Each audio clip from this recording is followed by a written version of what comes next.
Good morning to all of you. आज physical chemistry का lecture 8 है और इसमें हम चैप्टर पढ़ रहे हैं सॉल्यूशन। टॉपिक है हमारा ideal and non ideal solution. Ideal का मतलब क्या होता है भाई? परफेक्ट। और आप एक कहावत सुने होंगे, नो वन इज़ परफेक्ट। सुने हैं ना? क्या सुने हैं? No one is perfect. हाँ, ये भी सुने होंगे, practice makes man perfect. But ये भी सुना होगा, नो वन इज़ परफेक्ट। इसका मतलब क्या हुआ? Practice makes man precise, not perfect. ठीक है, खैर, यानी कोई चीज़ परफेक्ट नहीं होता है। आइडियल सॉल्यूशन से पहले आपने क्लास 11th में एक आइडियल गैस पढ़ा होगा और आपको याद होगा आइडियल गैस के बारे में हमने आपको बात बताया था। क्या होता है भाई आइडियल गैस? तो द गैस विच ओबे, जो विच फॉलोज ABC, हमने सिखाया था कोडिंग याद करने के लिए। वैसा गैस जो ABC को फॉलो करता है उसको हम क्या कहते हैं? ABC मतलब Avogadro's law, Boyle's law, Charles law को फॉलो करता है। यानी कोई भी गैस तभी आइडियल कहा जाएगा जब वो gas Avogadro's law, Boyle's law और चार्ल्स लॉ को किसी भी टेम्परेचर पर, प्रेशर पर फॉलो करे। ठीक है, उसी प्रकार से आइडियल सॉल्यूशन, एक किसी सॉल्यूशन को आइडियल होने के लिए भी 3 बातों को फॉलो करना पड़ता है। ठीक जैसे गैस को 3 बात फॉलो करना पड़ रहा था, एवोगैड्रोज, बॉयल्स और चार्ल्स, ठीक उसी प्रकार किसी सॉल्यूशन को भी आइडियल होने के लिए 3 बात को फॉलो करना पड़ता है। सबसे पहली बात तो ये कि वो सॉल्यूशन को रॉल्ट लॉ को फॉलो करना ज़रूरी है। इसको फॉलो करना ज़रूरी है, रॉल्ट्स लॉ को। सॉल्यूशन विच ओबे रॉल्ट्स लॉ ओवर एंटायर का मतलब होता है whole, complete, entire range of concentration, मतलब कि सॉल्यूशन का कंसंट्रेशन कुछ भी हो, चाहे ज़्यादा डाइल्यूट हो, चाहे कम डाइल्यूट हो, कंसंट्रेटेड हो, ज़्यादा कंसंट्रेटेड हो, यानी सॉल्यूशन का कंसंट्रेशन कुछ भी हो, उस सॉल्यूशन को रॉल्ट्स लॉ फॉलो करना ही पड़ेगा। क्या था रॉल्ट्स लॉ?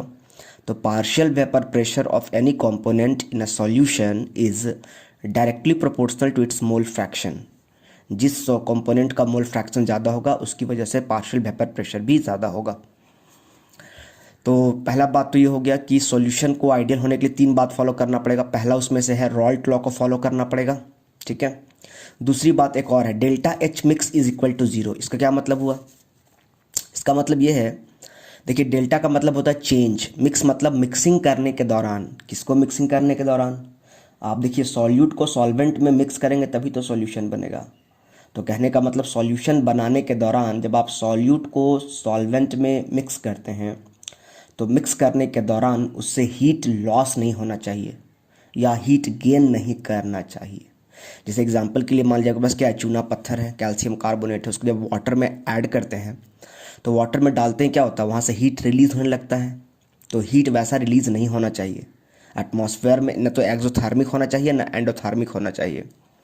यानी कि सॉल्यूट को जब सॉल्वेंट में आप ऐड करेंगे, सपोज दैट ये आपका सॉल्यूट है और ये आपका सॉल्वेंट है, जैसे ही आप सॉल्यूट को सॉल्वेंट में ऐड करेंगे तो ऐड करते के दौरान ना तो इससे हीट निकलना चाहिए ना तो इसमें हीट वापस आना चाहिए। मतलब हीट जितना है उतना ही रहना चाहिए, पहले जितना हीट था बाद में भी उसके पास, मॉलिक्यूल्स के पास उतना ही इंथैल्पी होना चाहिए। डेल्टा एच का मतलब change in enthalpy zero, change नहीं होना चाहिए, मतलब जितना है उतना है, चेंज क्या होना चाहिए? जीरो, कोई चेंज नहीं होना चाहिए मतलब। ठीक है, उसी प्रकार delta V mix is equal to 0, मतलब जब इन दोनों को मिक्स करेंगे, अगर ये 5 ml है, ये 15 ml है, तो 15 + 5 20 ml सॉल्यूशन का जो वॉल्यूम होना चाहिए ये 20 ml ही होना चाहिए। ये नहीं कि 21 हो गया, 19 हो गया, ऐसा नहीं। कभी कभी ऐसा भी होता है जब सॉल्यूट को सॉल्वेंट मिला देते हैं तो क्या होता है, उसका वॉल्यूम बहुत ज़्यादा बढ़ जाता है। तो कहने का मतलब क्या हुआ कि जब जैसे ही सॉल्यूट को सॉल्वेंट में मिलाएंगे तो मिलाने के दौरान सॉल्यूशन बनने के बाद उसका वॉल्यूम जितना दोनों को मिलाए हैं उतना ही रहना चाहिए, उससे ज़्यादा भी नहीं होना चाहिए और उससे कम भी नहीं होना चाहिए। यानी वैसा सॉल्यूशन जो इन 3 बातों को फॉलो करता है उसी को हम क्या कहते हैं? आइडियल सॉल्यूशन कहते हैं। क्या कहते हैं? आइडियल सॉल्यूशन कहते हैं। कौन कौन सी 3 बातें? पहला क्या हो गया? जो रॉल्ट लॉ को फॉलो करता हो। दूसरा वैसा सॉल्यूशन जिसमें डेल्टा H मिक्स 0 होता है।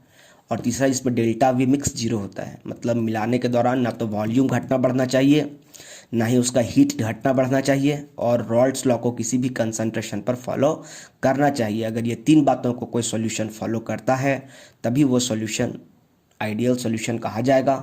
अगर इनमें से एक भी बात को अगर वो फॉलो नहीं करता है, ठीक है, तो वो आइडियल सॉल्यूशन नहीं, नॉन आइडियल सॉल्यूशन कहा जाएगा। बात समझ में आ रही है?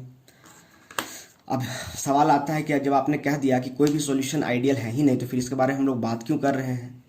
देखिए, आपको याद होगा कार्नोट इंजन आपको थर्मोडायनामिक्स से पढ़ाया गया होगा फिजिक्स में, केमिस्ट्री में तो कार्नोट इंजन नहीं है। वैसे ही एक आइडियल इंजन है 100% एफिशिएंसी वाला, लेकिन दुनिया में ऐसा कोई भी इंजन नहीं है जो 100% एफिशिएंट होता है। लेकिन हमको वो पढ़ाया क्यों जाता है? इसलिए पढ़ाया जाता है क्योंकि हमको एक आइडियल कॉन्सेप्ट लेके चला जाता है कि उसके वहाँ तक हमको पहुँचना है, रिच करना है। लेकिन वहाँ तक तो हम नहीं पहुँच सकते, लेकिन उसके करीब करीब तो पहुँच जाएँ। जैसे कहने का मतलब हमारे मम्मी पापा, हम एग्जांपल देते, देखो उसका बेटा कितना अच्छा है, उनका लड़का कितना अच्छा है, किस तरह का नशा नहीं करता है, कुछ नहीं करता है, कहीं नहीं जाता है, कहीं भी घर से बाहर जाता है तो पूछ कर जाता है, आता है, कहीं भी कुछ भी करता है तो मतलब बता कर करता है। तो बहुत सारा पॉइंट, अच्छी अच्छी बातों के लिए 10 पॉइंट गिना देंगे, ऐसा ऐसा ऐसा ऐसा। लेकिन जो 10 का 10 पॉइंट तो अच्छी बात हो नहीं सकता। कोई बच्चा 100% अच्छा बच्चा तो हो नहीं सकता। तो कहने का मतलब क्या, जो 7-8 गुण को भी फॉलो करता है अच्छे बच्चे का, उसको अच्छा बच्चा ही मान लिया जाता है।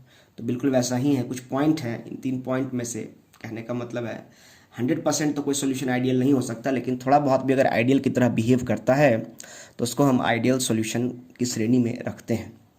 80% तक भी अगर वो आइडियल की तरह बिहेव कर रहा है तो हम उसको क्या कह लेते हैं, आइडियल मान लेते हैं। बट वास्तव में कोई भी सोल्यूशन आइडियल नहीं होता है। जैसे एग्जांपल के लिए हेक्सेन और हेप्टेन, ये सब एल्केन है, और एल्केन का जनरल फार्मूला क्या होता है? एल्केन का जनरल फार्मूला क्या होता है? CnH2n+2 होता है। यानी कहने का तो कुछ एग्जांपल है, इसको याद रखना है। हेक्सेन और हेप्टेन का जो ये जो गैस है, हाइड्रोकार्बन्स है, हेक्सेन और हेप्टेन का जो मिश्रण है C6H14 है ना, CnH2n+2, ये 6 है तो 12, 6 दूना 12 + 2 14, 7 दूना 14 + 2 16, CnH2n+2 को फॉलो कर रहा है। हेक्सेन और हेप्टेन का जो मिश्रण होगा ये एक आइडियल सॉल्यूशन देगा, ठीक है। उसी पर क्या होगा, बेंजीन और टॉल्यून का जो मिश्रण होगा वो क्या देगा आपको, आइडियल सॉल्यूशन देगा। बेंजीन कैसा होता है? C6H6। टॉल्यून क्या होता है? C6H5CH3। बेंजीन पर अगर मिथाइल ग्रुप लग जाए तो क्या बन जाता है, ये टॉल्यून। तो बेंजीन और टॉल्यून का जो मिश्रण होगा ये भी एक आइडियल सॉल्यूशन देगा। उसी प्रकार तीसरा एग्जांपल है ब्रोमो इथेन और क्लोरो इथेन, ये दोनों को जब मिक्स करेंगे तो ये भी क्या बनाएगा भाई, एक आइडियल सॉल्यूशन का फॉर्मेशन करेगा। बात समझ में आ रहा है? यानी कहने का मतलब सॉल्यूशन, आइडियल सॉल्यूशन का एग्जांपल क्या है? हेक्सेन हेप्टेन का मिश्रण, ब्रोमोइथेन क्लोरोइथेन का मिश्रण हो सकता है, या फिर बेंजीन और टॉल्यून के मिश्रण को भी आप आइडियल सॉल्यूशन की श्रेणी में रख सकते हैं। ये तो एक सिंपल सा डेफिनेशन है, ठीक है। अगर मान लीजिए किसी को ये डेफिनेशन उतना अच्छे से एडजस्ट नहीं हो पाया तो एक दूसरा डेफिनेशन समझिए। सेकंड डेफिनेशन क्या है इसका? On the basis of bond strength, bond strength के आधार पर भी आप किसी सॉल्यूशन को आइडियल या नॉन आइडियल डिफाइंड कर सकते हैं। कैसे? देखिए, आप जानते हैं कि सॉल्यूट और सॉल्वेंट के मिलने से सॉल्यूशन बनता है। अब जैसे मान लीजिए आपके पास एक कंटेनर है, उसमें आपने रख दिया अल्कोहल, ठीक है। एक दूसरा कंटेनर उसमें रखा हुआ है आपका वाटर।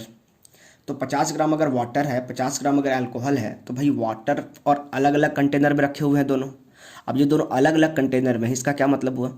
इसका मतलब ये हुआ कि अगर 50 ग्राम वाटर इसमें अगर है तो वाटर के मॉलिक्यूल्स आपस में तो बॉन्डिंग किए होंगे ना। अरे चीनी के दाना की तरह वाटर का मॉलिक्यूल है क्या गिलास में? बालू के कंकड़ की तरह है क्या? नहीं ना, कण की तरह तो नहीं है। एक दूसरे से जुड़े हुए हैं। देखो ना, गिराओगे तो एक लाइन से गिरेगा, सीक्वेंस में गिरता है। ऐसा नहीं दाना की तरह छितरा जाता है, फैल जाता है, ऐसा तो नहीं है। इसका मतलब ये हुआ कि वाटर के मॉलिक्यूल्स जो हैं वो एक दूसरे से बंधे हुए होते हैं हाइड्रोजन बॉन्डिंग से। तो कहने का मतलब क्या है कि जो अल्कोहल होगा, अल्कोहल के भी एक मॉलिक्यूल, जैसे अल्कोहल को एक सॉल्यूट है और सॉल्यूट को हम लोग बी से डिनोट करते हैं। वो इस सॉल्वेंट यहाँ पर वाटर है, हम वाटर को ए से डिनोट कर रहे हैं। तो वाटर, इस वाटर वाले बर्तन के अंदर जितने भी वाटर मॉलिक्यूल्स होंगे ये सारे के सारे क्या होंगे, सभी मॉलिक्यूल एक दूसरे से जुड़े हुए होंगे कि नहीं होंगे? सभी मॉलिक्यूल एक दूसरे से जुड़े हुए होंगे। उसी प्रकार अल्कोहल के भी मॉलिक्यूल्स एक दूसरे से जुड़े हुए होंगे। तो वही हमने लिखा है बी और बी के बीच का बॉन्ड स्ट्रेंथ।